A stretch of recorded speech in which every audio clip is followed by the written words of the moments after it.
Hi, I'm William Braggadosio, and this is Jeremiah Meece, and we're here to talk about some of the great creative stuff that he's doing here in Chicago.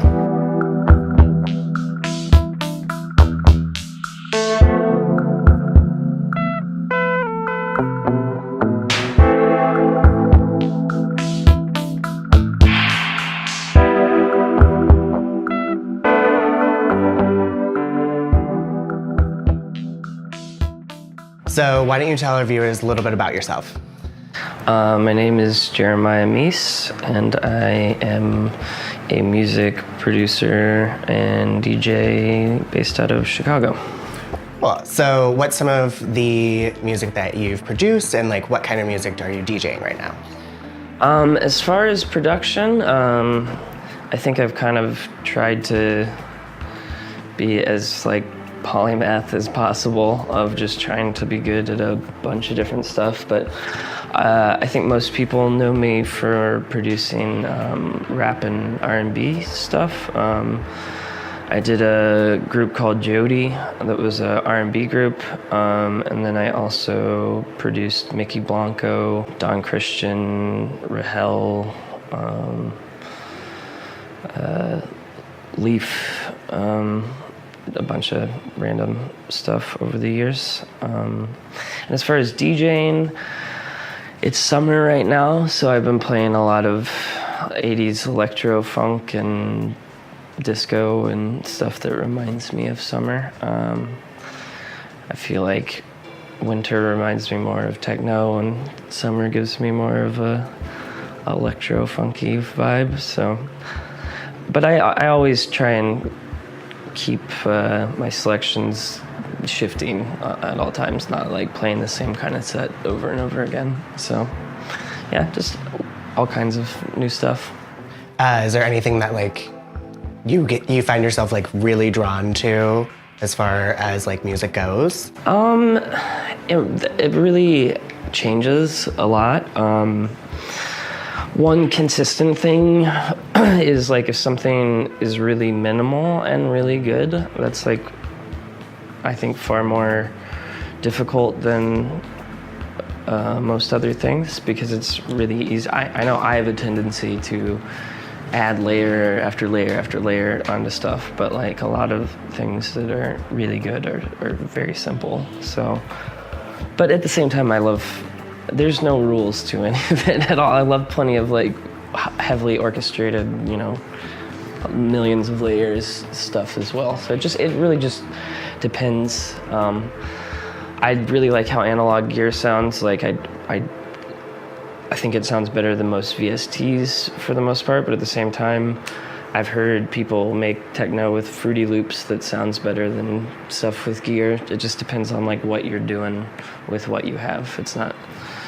I definitely feel like analog gear is a leg up on things just sounding better, because you don't have to spend as much time dialing in the sound, whereas with the computer, you really have to chisel away to make something actually sound good, in my opinion, just because so much is just stock kind of bland sounding stuff. But I think that you can use either one and still have a compelling piece of music. So it just depends on the person doing it and like how they use it. You mentioned you worked with Mickey Blanco. Why don't you talk us through kind of like how that connection happened and like what you guys kind of did together? Okay, yeah. So I actually knew Michael when he was going to school out here. We were not like close at all, but we had met each other a few times back then. And then years later, I ran into him at South by Southwest, and then he was getting beats from our friends Supreme Cuts, and the drum and Supreme Cuts were like and doing a lot of shows together and stuff like that. And so he came by to try and maybe work on some music with us. And we went through a bunch of beats, and the one that he ended up choosing was the one that ended up as Gutta, and it was one that I had just produced by myself. It wasn't me and the other guy I did the drum with. So that's basically where it started, and we just recorded it that day. He was writing the lyrics, and I was recording his vocals and then chopping it up, and sent him like the demo mix down of it, and then I flew to LA to play some shows with that project, the drum.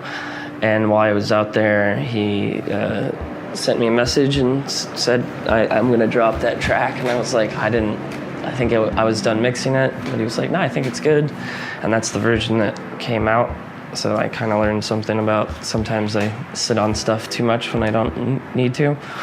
And then, a couple years later, maybe it was only a year later, it was a while later, he got signed to K7, and they were going to give him his own imprint, dog food music, I believe, or gay dog food music, I think. And so he got me to produce his track Coke White Starlight, and then another one, I can't remember what it's called. And then from that interaction, because that was like a while later, and I had kind of changed the way of working with other people a little bit by that time. And we had a good chemistry, and so when it came time to do the album, he was like, I think I want you to do most of the album. And then it ended up being, he did 4 tracks with Woodkid, and then the rest was all me for the album. So yeah, that was a cool process for me, because I've produced a lot of like rappers where I'll make a beat, I'll send it off to them, and then they finish it with their like vocal engineer and stuff, and I don't even mix down the vocals, or I'll mix down the vocals, but it's very much just like I made something with either them in mind or no one in particular in mind, and they put something over it. Whereas this was like kind of extracting the ideas that Mykki was having musically during those sessions, which it was kind of, I'd already started doing that a bit before, but nothing so intense as like 9 tracks that way. And that's kind of the process that I now prefer and I'm trying to do whenever possible, because it's a lot more artistically fulfilling to do something like that versus a much more static kind of collaboration of something already being done and then something added to it. Are you working with anyone else right now? Yeah, I'm working with this kid, Shug. He's gonna have a mixtape dropping on Nightworks, which is this club label that I'm also gonna do an EP for pretty soon. I'm producing my friend Jenny's EP. It's kind of like, I don't know how to describe it, like dancey, synth poppy, female vocalist. I'm producing that right now. I'm working with my friend Justina on a project. It's going to be a collaborative thing. She does music as Feline. There's a bunch of stuff. I made a record with my friend Tony, who does modular synth stuff, and that's like a very experimental record that we worked on for the last couple years. And we're just trying to find a home for like the vinyl release of it right now and work out artwork and stuff. That's all that's coming to mind right now. I'm doing a lot of, like I pay my rent largely through doing like mixing and mastering work for people. So there's a lot of people I'm working with in that context, but I can't remember the name of the singer, but my friend Alex Chapman wrote a song to a beat that I made and then found a singer to sing it. Then that track's gonna come out pretty soon. Oh, and more stuff with Shea Coulee and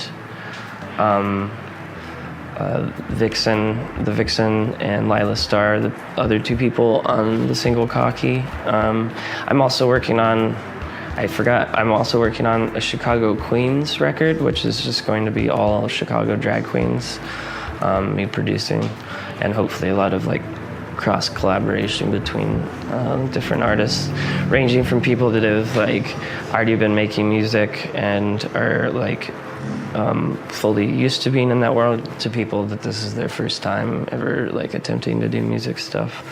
So I'm excited about that project. Yeah, I'm just like I said, I'm trying to polymath it out and just do everything that I find interesting and artistically exciting. So yeah. Talk to me about like that drag queen one, because that actually sounds really cool. Yeah, no, I for the longest time I wanted to work with like a drag queen, someone off of Drag Race. I'm a huge Drag Race fan. I've seen like every episode.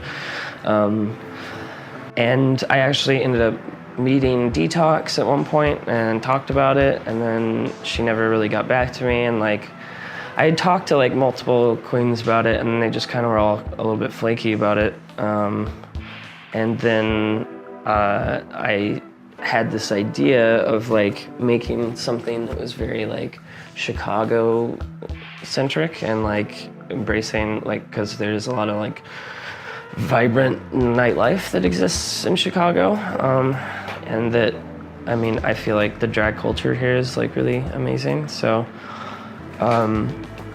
yeah, I just formulated that idea, and then I started working with some people, and like one of the first people I worked with was Shay, and it's before I had any idea that she was going to be on Drag Race or whatever. But I found out when we worked on Cocky was the first track that we worked on together, and she said it was like a diss against someone else on a certain show that she couldn't talk about at all. And I was like, you don't have to tell me what show. I know what it is, but she definitely didn't say anything about it. It was very like tight-lipped, and then, you know, the cast list was announced, and I was like, oh, okay.